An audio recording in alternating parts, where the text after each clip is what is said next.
Hi, hello, and welcome. How are you doing? Where does this podcast find you? Are you starting a tough week? Are you just ending a day? Are you starting a day? Okay, not too many things you could be doing. Dishes, running around in your head. Wherever you are, I salute you.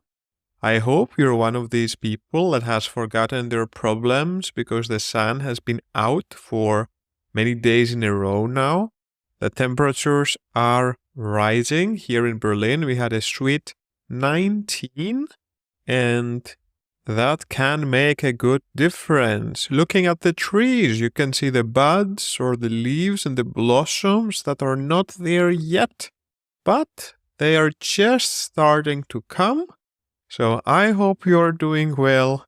And yeah, now I'll tell you how I'm doing, I guess. I'm like that friend who asks, "How are you?" only to start replying back how they are instead.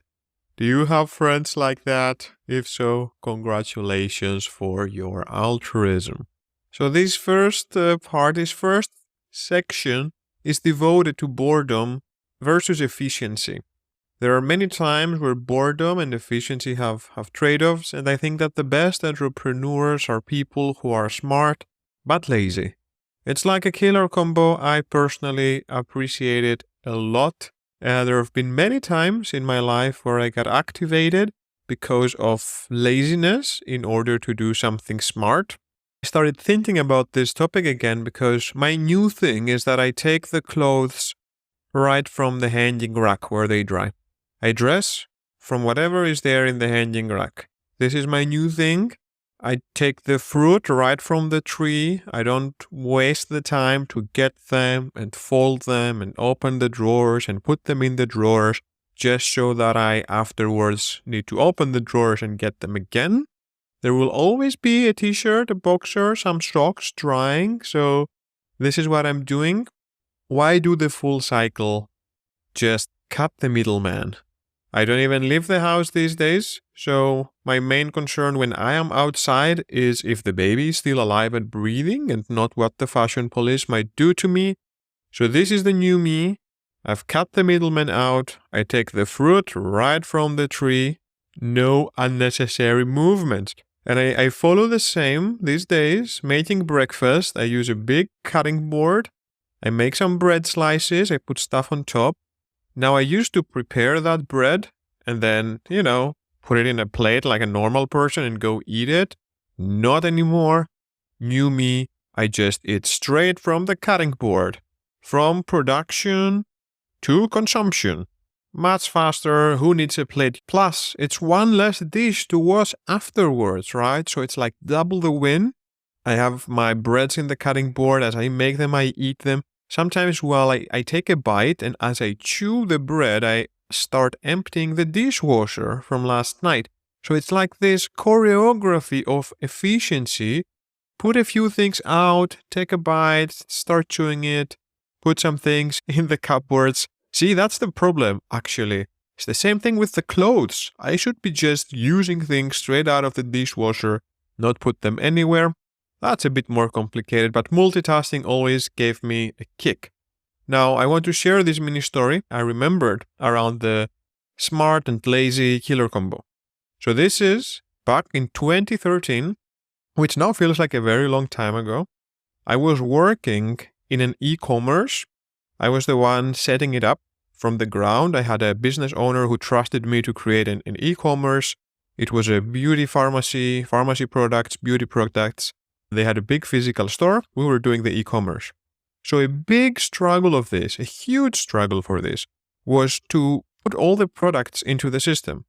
So a product, you can imagine it has the title, it has a picture, it has a description.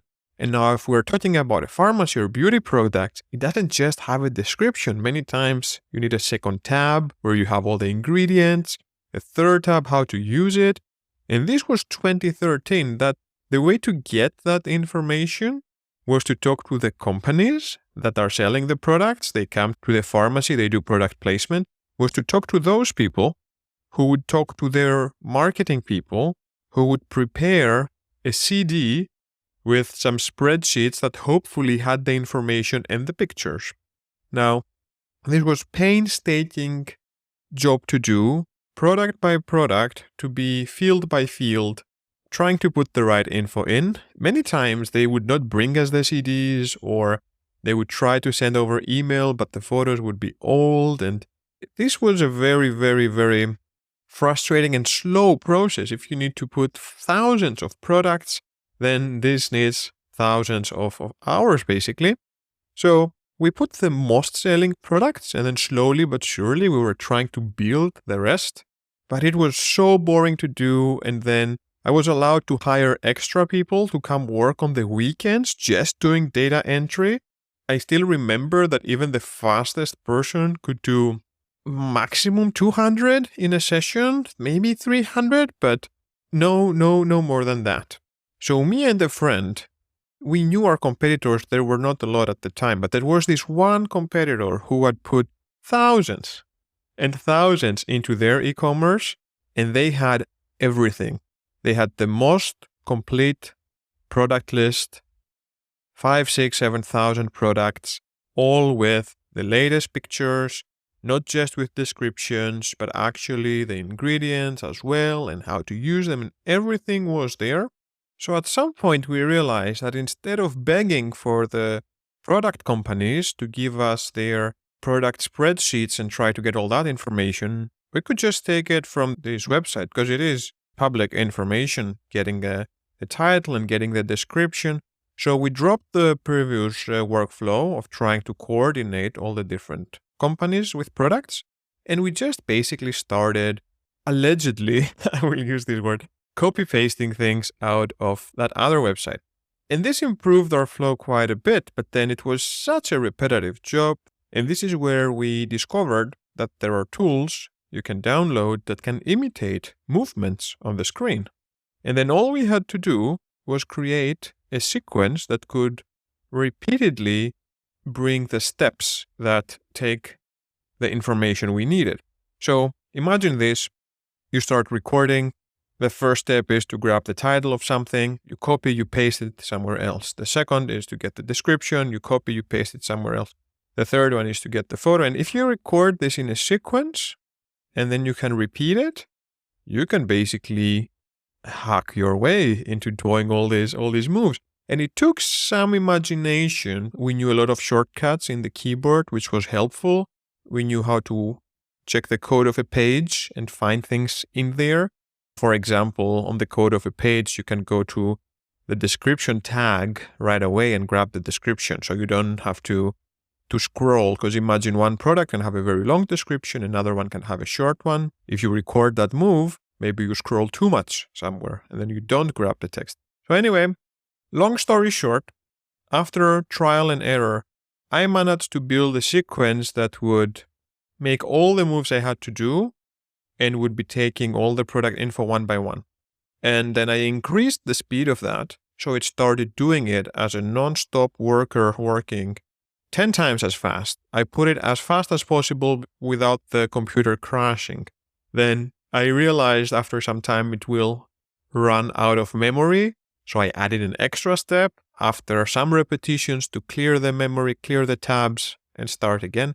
I still remember the owner of this whole thing, who was desperately trying to hire people to do this boring data entry. I invited him down. I just took my hands off the keyboard, and he started watching magic happen in front of him. Clicks, selections, copy, paste, everything was moving on my screen without me touching anything. I mean, he already had a lot of trust in me for setting up that business for him.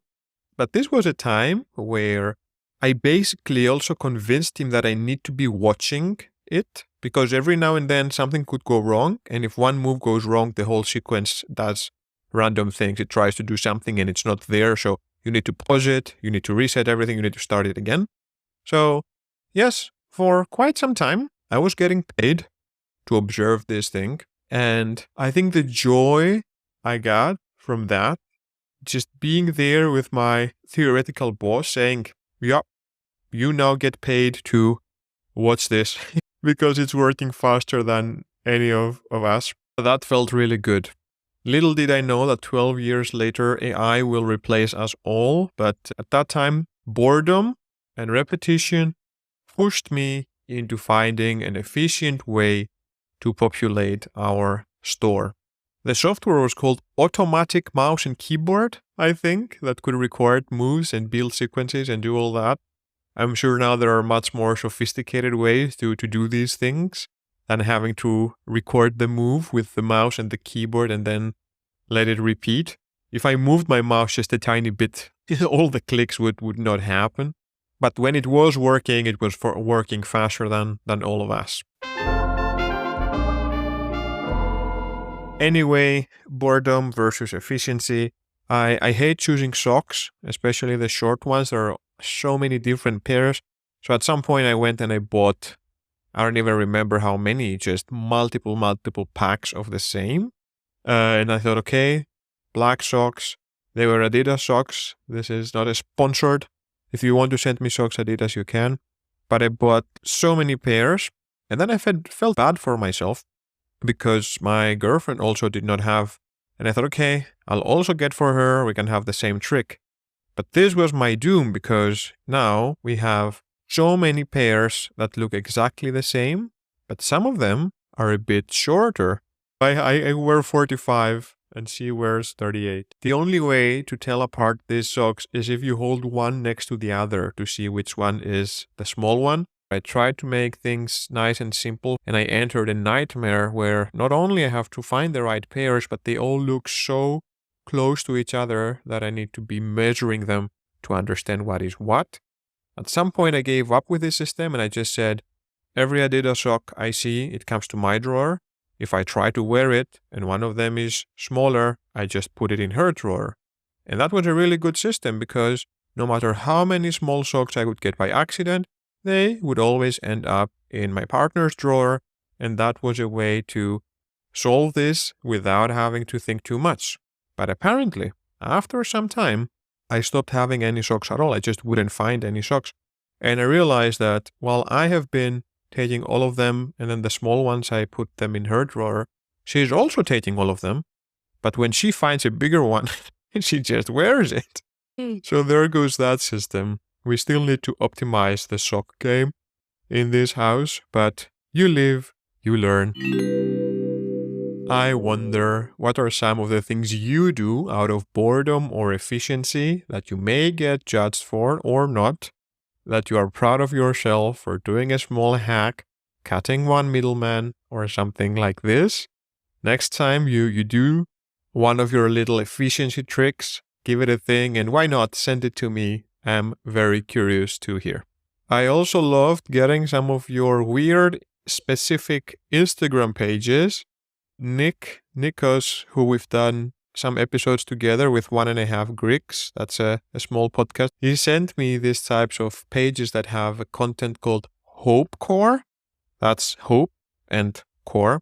It was super fun. I can't even explain it. And the new, very specific page is one that says, praise the cameraman. It's an Instagram page saying we only post cameramen doing their job perfectly. And it started from that Eurovision cameraman that got famous for running around with all that gear, making some perfect shots of the French guy. And now there is a page that shows only cameramen being praised. So there it is, one more niche out of the window for us. What is our niche? What is our weirdly specific thing we need to be finding to get those internet points? I don't know. What I do know is that the Praise the Cameraman Instagram page has 150,000 followers. Speaking of time and boredom, I just realized that I would say about 80% of the books I have in our apartment I haven't read. I buy them because I want to read them, and then this is where the sequence stops. The books in the house are not the knowledge I have acquired. They don't say, hey, here is what I've read. No, the books in this apartment say, this is what I would like to read if I could read. So when people come and they see the library, in a way, I should be saying like, hi and welcome to my living wish list. I don't know how it is for you, but This is something I realized, and I still very much like owning these books. I like their titles. I like that I have them. I like that I know why I bought each and one of them. And I keep thinking that a version of me somewhere, somehow, will be the one that will be reading those books. But at the moment, I struggle to read one book a year. So this is where we are at. Am I alone in this? Are you with me? Are you also owning a lot of books you've never read? Is it like a lot of them that you haven't read? Is it like the overwhelming majority just sitting there saying, hey, beautiful, beautiful, beautiful, beautiful angel? Sorry, this was a TikTok. And this is the problem. This is the problem of the brain not being able to stay in one place. But I will share one more story. One more story where the brain managed to stay in one place. So I'll start by saying it's a story that starts with going out with the baby. Going out with the baby is scary because it's new and everything about the baby feels so fragile. And I've told you there's this sudden infant death syndrome, which is a very real thing. Like babies can just basically stop being alive for absolutely no reason. So it's a stressful situation. You always kind of keep an eye. And going out is scary. It's the whole world. You go out of your little nest and you don't know if it's okay. So we go little by little. We explore almost one street at a time. And the way we've been slowly expanding really reminded me of how I got my first motorcycle. So here's a tiny little story of that. The way I got my first motorcycle is that my dad promised me when I enter in uni, and theoretically a good uni, that he would buy me a used car. This was always the deal. You will get into uni and I will buy you a used car and then you don't have to worry and maybe you bump it a bit here, a bit there, which was great. But I got into uni in 2009, 2010. Now, for those who don't know, Greece, after 2008, everything went really downfall. So this whole promise of getting a used car started being, I guess, not so easy. But I brought it up and I said, hey, this is me, your son. I'm now in uni. What about that used car? Can that still happen? And he thought about it and he said, okay, how about a scooter? And I gave it a thing and I said, sure, I'll take anything. But the thing is that I had my driver's license only for a car. And I got my driver's license. I tried 3 times to get it because in Greece, the system is quite corrupt and depending on the jurisdiction that you're in. I was in the first one of Athens, the biggest one. And let's just say that if the inspectors at the time were to get a few 50 euro bills inside your folder, they would give you a really easy time. And if they were to get no 50 euro bills, they were at best give you a difficult time and at worst deliberately cut you. Also, the examination takes 45 minutes, so they would try to cut you as quick as possible so they could get other people to do the test instead, because there is a long, long list. That was the sad reality when I took my driver's license back in 2010. Things have changed a lot since then, and the economical crisis also made it more shameful to have behaviors like that. So at least they would give people a fair try if they don't get bribed. If they do get bribed, anyone can get their driver's license. This is how it was, but for me, it was clear from my parents that they don't want to give any extra 50 euro bills to the people doing the exam. And they just told me, hey, you can try as many times as it takes, and you take it with your sword, like with your merit. This is how we call it in Greece. I don't know why. With my own sword. Now the thing is, and this is why so many people would choose to give a few 50 euro bills, is that every time you retake the driving exam, you pay 150 euros for the fees. And very often the examiners would get bribed with just 50 euros each. It's 2 of them. So you could just pay 100 euros extra to make sure you get your driver's license, or risk having to pay 150 just to retake the test. But anyway, I got my driver's license. I had a very fun teacher who also promised unlimited lessons until you pass if you fail the first time, which in my case didn't help a lot because I tried 3 different times until I got some examiners that were normal people. I will not share the stories of how the others deliberately cut me, but long story short, I was very proficient in driving a car. My teacher was a very peculiar person. I do not wish to know what he was voting for, but let's just say he was quite a character. At the end, we would be smoking inside the car, him and me, especially after failing the second time. We would go to drive, but he would be like, yeah, you know how to do everything, but I still promise free lessons until you pass, so let's drive a few times a week. Anyways, he loved to be away from his wife, and he loved giving life advice. Part of his life advice was things like never crush on military people or gypsies. And I was like, oh, okay. He said, yeah, you will never find your right. None of these categories go by the system. And I have to admire how he was racist, but also against the establishment at the same time. It's like a bipolarity that can exist. I also met in Lesbos, the Greek island, a racist person who was actively diving in the sea to save immigrants every day. It really fucked up my brain, seeing how much they cared and how much they had really opinions we would find quite racist, but still risking his life, saving those lives. Anyway, back to the scooter thing. I only had a driver's license for a car, not for a motorcycle. However, in Greece, somehow you're supposed to know how to drive a motorcycle because you go in the village in the summer, there's someone who has one. There are a lot of, especially small motorcycles around, and yeah, most people my age, especially the ones that were not lame, would know. They would have some driving experience with a small motorcycle from a friend or whatever. Well, I didn't. Cut short into this reality where my dad says, how about I get you a scooter? I say, yep, I'll take anything. And one day he calls me and he says, okay, let's go buy the scooter. Now, I go to his place. He gets me on his motorcycle. He has a big motorcycle. And we go together to buy the scooter. And during that trip, I'm thinking, okay, interesting. He has his motorcycle, but we're going to place to get also the scooter. I guess he's going to drive the scooter back or take me somewhere to kind of show me around.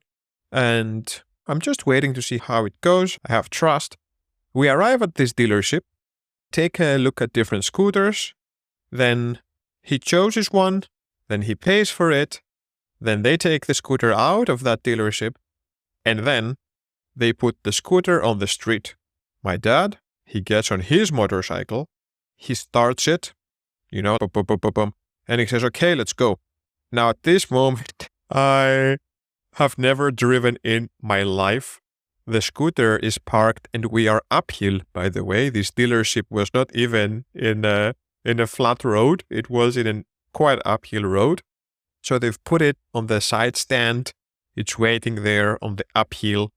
And I just said, okay. I was so excited to have my own scooter. I cannot describe the feeling of having that level of liberty, especially in a city like Athens where public transportation is a nightmare. This was a game changer. I'm a confident person. So I said, okay, now or never. And I go on and I put the gas full on. It was a 50cc, so not a big scooter, not a strong one. Actually quite a weak one, the smallest category that exists. So it was needing quite some time to be able to drive uphill because we started in an uphill. So imagine me doing some left and right movements, trying to keep my balance while the scooter is trying to get the horsepower going to start going uphill. And we have a crazy ride of less than 10 minutes until we arrive at his place. All this time I'm thinking, oh my God, am I gonna die? I'm not dying. I'm doing it. What is happening?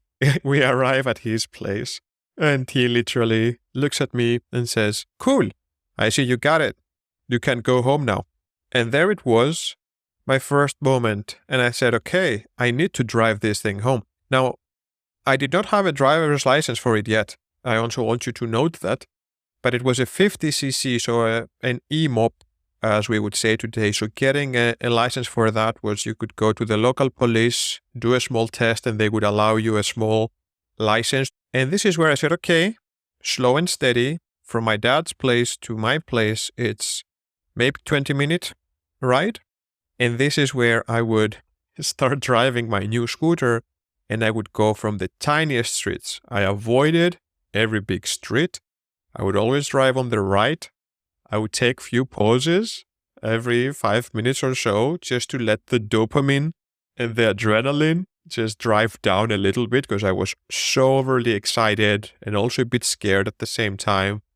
I still remember how when I managed to arrive home and I locked that thing out of the house, it was definitely a very dangerous thing, but it was also a very thrilling moment. What happened next is that I would take this scooter on small streets, slowly understanding how to better drive it. I would enter the university campus where there is no police, and I would do a lot of driving exercises there. And eventually I went to the local police station to get this license for these little scooters. That's not how it works anymore. Now you need a proper license out of the ministry for everything. And for a good reason, because this whole concept was confusing for the small bikes. I even went there and I told them, hey, how does it work for me to get that paper? They say, you come here, you answer a few questions, then you drive a bit in the backyard of the police station, and then we give you the paper. And I said, okay, do you have vehicles that I will drive to show you I can drive? He said, no, you bring your own. You have a small scooter? I say, yes, okay, you bring it. And then I ask, okay, but how do I bring it since I'm not technically allowed to drive it? And the cop said, hey, yeah, you can drag it with your hands or have a friend drive it for you. Let's just say when the time came, I drove it all the way until 1 block away, and then I stood down and I walked it with my hands. Now, all of this story was to, one, remember that crazy time where my dad just bought a scooter, put it uphill, got on his bike, and expected me to know how to drive away from there. How I, for the lack of better judgment, decided to just give it a go, even though I could have killed myself. But eventually, how in this new setting of not fully having the controls and the understanding of the new mechanics, I took it step by step, slowly, from small streets to bigger ones until I built my confidence to be able to fully drive. And this is how it feels with the baby. We go outside in small walks. We try to stay a little bit out. Then we slowly started getting a diaper with us for a diaper change. Then we slowly started getting more supplies to self-sustain, started going a bit further away with it. And now we managed, with the baby for the first time, to go to a big park. Tempelhofer Feld. Now it needs to eat almost every 2 hours. And we arrived at that park, and all the stress of how is it going? Is the baby okay? Is it warm? Is it cold? You can never know. Does it have gas? Does it have discomfort? It started to slowly fade away. And then in the park, there was one person singing, and we were drawn to that, and we slowly arrived in a very close bench, and we sat down, and the person was singing quite beautifully with a guitar, and I looked at a tree, and I remember, for a tiny moment, the battle inside of me of all the worries and all the to-dos, all the things that need to be thought through and done, versus the moment, the actual moment, being present.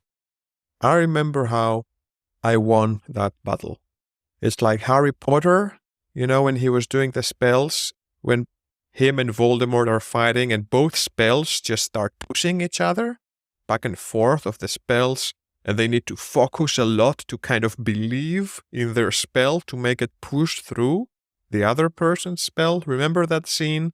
It happened first in the Gauntlet of Fire in the final scene. That's my worries and to-dos versus the present. This is a constant battle and push. And in that moment, listening to that person sing and looking at a random tree, it did not even have flowers yet, I managed to be present. I managed to win. And it slowly get to me this realization that I worry a lot and that there is a lot of beauty that just exists. And I think there are a lot of pockets of beauty that exist. And all you have to do is just go find them. Just go outside, go take a walk, go at a park, clear your head, go touch the grass. There are these little pockets of beauty you can explore by exploring the spaces around you, the neighborhoods, the beauty, and just try to be in that flow. And I found that a very beautiful thing. So, little pockets of beauty exist around us. Let's try and go find them. I have been recording for way too long. I will wrap it here. This was a podcast with almost zero news from what's happening and a lot of thoughts and stories. Sometimes it do be like that. So I wish you all a wonderful week, and I'll see you again in the next week. If you're still here, if you're still listening to these words, a big thank you. And as always, a reminder, if you enjoy the podcast, make sure you follow it on Spotify, that you give it a rating on Spotify, follow on Instagram, all these things. This is your I do me, you do you. This is your part of the equation. I bring the time and voice and the nonsense, and you can spare a few clicks and show your support and appreciation. So this is it. Have a great time and see you next week. Ciao.